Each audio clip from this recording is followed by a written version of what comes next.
पिछले एपिसोड में हमने देखा था कि गेतो और गोजो को एक मिशन मिलता है कि उन्हें स्टार प्लाज्मा वेसल यानी रिको नाम की लड़की को प्रोटेक्ट करना है और तभी उन पर क्यू ग्रुप अटैक कर देता है। इसके बाद हम देखते हैं कि गेतो आराम से अपने लिए चाय बनाता है और ये उसी कमरे में था जिसमें धमाका हुआ था। यहाँ पर रिको और उसकी केयर टेकर सोफे पर बेहोश थी। वहीं वो क्यू सोल्जर कोकुन जिसने धमाका किया था वो गेतो से माफी मांग रहा था क्योंकि गेतो की एक स्पिरिट ने उसे जकड़े हुए था और वो कोकुन को किस करने की कोशिश कर रहा था। कोकुन गेतो से कहता है कि वो कर्स एनर्जी यूज करना छोड़ देगा और वापस अपने गांव जाकर खेती करने लगेगा, लेकिन गेतो ऐसे दिखाता है जैसे उसने कोकुन की बात सुनी ही ना हो। अब इससे कोकुन गुस्सा हो जाता है और बताता है कि उनके क्यू ग्रुप का सबसे पावरफुल सोल्जर बेयर भी यहाँ आया है और वो उसे अच्छा सबक सिखाएगा। तभी गेतो के मोबाइल पर एक मैसेज आता है जिसमें गोजो ने उसे एक फोटो सेंड की थी। गेतो ये फोटो कोकुन को दिखाता है जिसमें गोजो ने ऑलरेडी बेयर को हरा दिया था।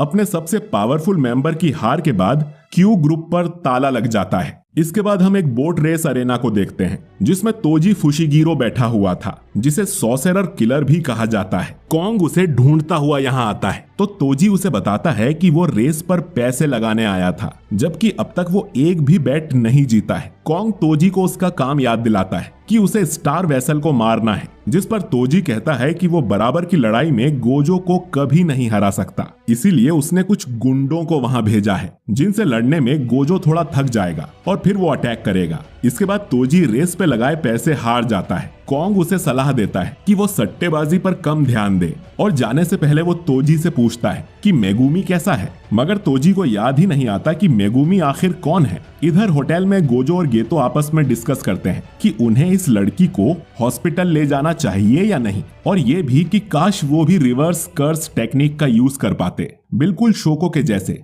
जिससे घायल इंसान को हील किया जाता है। लेकिन शोको इन्हें वो टेक्निक सिखा ही नहीं पाई। इतने में रिको को होश आ जाता है। वो देखती है कि गोजो ने उसे अपनी गोद में उठाया हुआ था। वो उसे भी कोई गुंडा समझकर उसे एक चांटा जड़ देती है और दोनों लड़कों को उससे दूर रहने को कहती है। गेतो उसे समझाता है कि वो लोग तो उसी को प्रोटेक्ट करने आए हैं, पर रिको उसका बिलीव नहीं करती और कहती है कि तुम्हारी तो शक्ल पर ही झूठा लिखा हुआ है। ये सुन दोनों रिको को बुली करने लगते हैं। तभी उसकी केयर टेकर मिसातो यहाँ आ जाती है और रिको को समझाती है कि ये लोग उनकी साइड हैं। रिको देखती है कि मिसातो एक कर्स के ऊपर बैठी हुई थी। गेतो एक्सप्लेन करता है कि ये उसकी टेक्निक कर्स मैनिपुलेशन है जिसकी मदद से वो कर्स स्पिरिट्स को एब्जॉर्ब और मैनिपुलेट कर सकता है। गोजो उन्हें बोलता है कि जैसे उन्होंने सोचा था ये लड़की बिल्कुल वैसी नहीं है। उन्हें लगता था कि ये दुखी होगी क्योंकि कुछ ही दिनों में इसकी बॉडी टेंजन से मर्ज होने वाली है, जिस पर रिको कहती है कि उसे गर्व है कि वो मास्टर टेंजन की वेसल है और मर्ज के बाद वो और टेंजन एक हो जाएंगे। लेकिन गेतो और गोजो उसकी बात पे ध्यान नहीं देते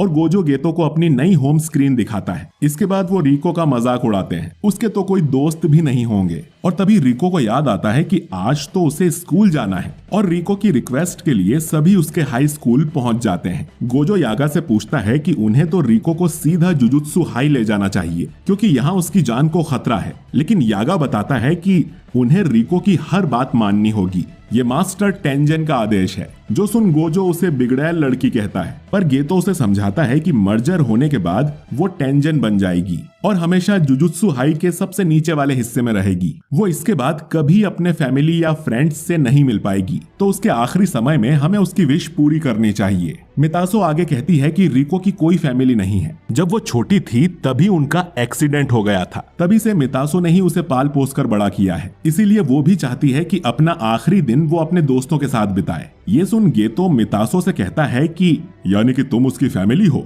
फिर गोजो गेतो से पूछता है कि उसकी कर्स्ड स्पिरिट्स का क्या हुआ जिन्हें उसने निगरानी रखने भेजा था। गेतो चेक करता है और गोजो से कहता है कि हमें तुरंत रिको के पास जाना होगा क्योंकि उसके 2 कर्सेस को किसी ने मार दिया है। दूसरी तरफ तोजी होटल में बैठकर खाना खा रहा था और टीवी पर रेस देख रहा था। उसने कॉन्ग से कहकर रिको के सिर पे बाउंटी भी लगवा दी थी, यानी जो भी रिको को मारेगा उसे ढेर सारे पैसे मिलेंगे, और इसीलिए कर्स यूजर्स रिको को मारने उसके स्कूल आ गए थे। अब गेतो उस कर्स यूजर को मारने जाता है वहीं मितासो और गोजो रिको को खोजने भागते हैं। कॉन्ग तोजी को कॉल पर बताता है कि रिको अब भी उसके हाई स्कूल में है और ये भी कि अगर तोजी से पहले किसी और ने रिको को मार दिया तो इनाम का सारा पैसा उसे मिल जाएगा और तोजी को कुछ नहीं मिलेगा। साथ ही उसका बॉस ये भी कह रहा था कि तोजी को हायर करने से अच्छा तो वो शुरू से ही रिको के सिर पे इनाम रख देते। तोजी एक्सप्लेन करता है कि उस लड़की के साथ गोजो है, सैकड़ों साल में वो पहला ऐसा है जिसके पास लिमिटलेस और 6 आइस ये दोनों टेक्निक्स हैं।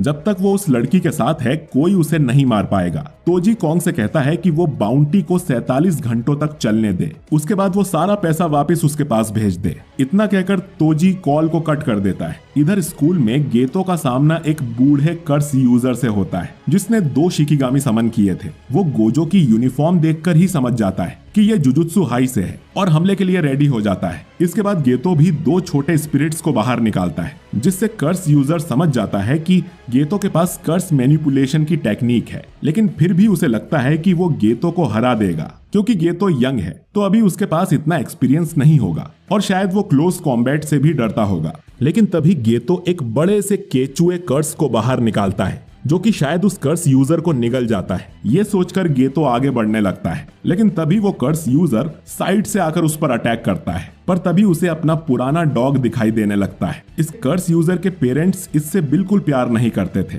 क्योंकि वो कर्सेस को देख सकता था। सिर्फ उसका डॉग ही था जो बिना डरे उसके साथ रहता था, लेकिन उसे मरे तो 50 साल हो गए थे। अब कर्स यूजर को समझ आता है कि उसकी लाइफ उसकी आंखों के सामने दिख रही थी। इसके बाद गेतो कर्स यूजर को मारकर उसकी हालत खराब कर देता है क्योंकि वो हैंड टू हैंड कॉम्बैट में भी काफी अच्छा है और शुरू से ही वो यही चाहता था। अब गेतो उससे पूछता है कि वो कौन से ग्रुप से आया है, क्यू या टाइम वेसल एसोसिएशन। इधर गोजो सीधा रिको की म्यूजिक क्लास में पहुंच जाता है और बाकी लड़कियां गोजो को देखकर उस पर लट्टू हो जाती हैं। पहले तो उन्हें लगता है कि ये जरूर रिको का बॉयफ्रेंड होगा, पर रिको बहाना बनाती है कि ये बस उसका कजिन है। वो गोजो को उसके ग्लासेस निकालने को कहती है और गोजो भी सबको पोज देने लगता है। इनकी टीचर भी चुपके से गोजो को अपना नंबर दे देती है। फिर गोजो चुपके से रिको को लेकर यहाँ से निकल जाता है। गोजो अब रिको से कहता है कि वो सीधा जुजुत्सु हाई जा रहे हैं क्योंकि अगर यहाँ किसी से लड़ाई हो गई तो रिको की फ्रेंड्स को भी खतरा हो सकता है। तभी हम एक कर्स यूजर को देखते हैं जिसने अपने सिर पे एक बैग डाला हुआ था।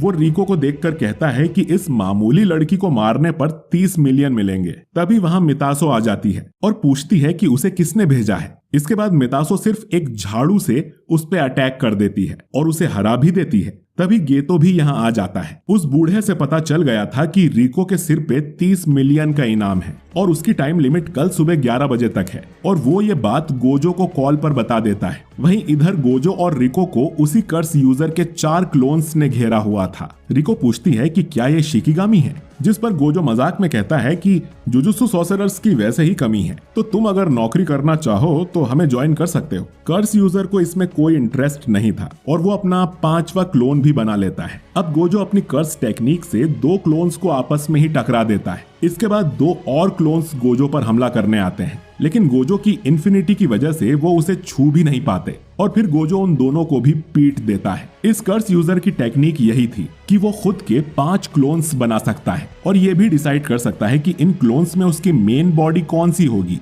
यानी कि अब जो 5वां क्लोन बचा है वो ही मेन बॉडी है। यूजर पूछता है कि उसे ये कैसे पता चला, जिस पर गोजो बताता है कि उसकी आंखें अच्छी हैं। इसके बाद गोजो बताने लगता है कि उसकी टेक्निक्स कैसे काम करती हैं, जैसे इन्फिनिटी या टेक्निक ब्लू, जिससे गोजो किसी भी चीज को चुंबक की तरह अट्रैक्ट कर सकता है। अब कर्स यूजर यहाँ से भागने की कोशिश करता है तो गोजो फिर अपनी टेक्निक ब्लू यूज करता है, जिससे वो और कर्स यूजर एक जगह पर खींचे चले आते हैं। इसके बाद गोजो अपनी reverse cursed technique red use करने लगता है, लेकिन वो उससे एक्टिवेट ही नहीं होती क्योंकि गोजो को अब तक रिवर्स कर्स टेक्निक ठीक तरह से नहीं आती थी। तो गोजो एक सिंपल मुक्का मार के उस कर्स यूजर को हरा देता है। इस पूरी फाइट के दौरान रिको गोजो के साथ ही रहती है और गोजो की पावर की वजह से वो उसके साथ साथ उड़ रही थी। वो गोजो की पावर देखकर हैरान हो जाती है। तभी उसके मोबाइल पर एक मैसेज आता है जिसे देख वो चौंक जाती है क्योंकि मितासो को किसी ने किडनैप कर लिया था और ये एपिसोड यहीं पर खत्म हो जाता है।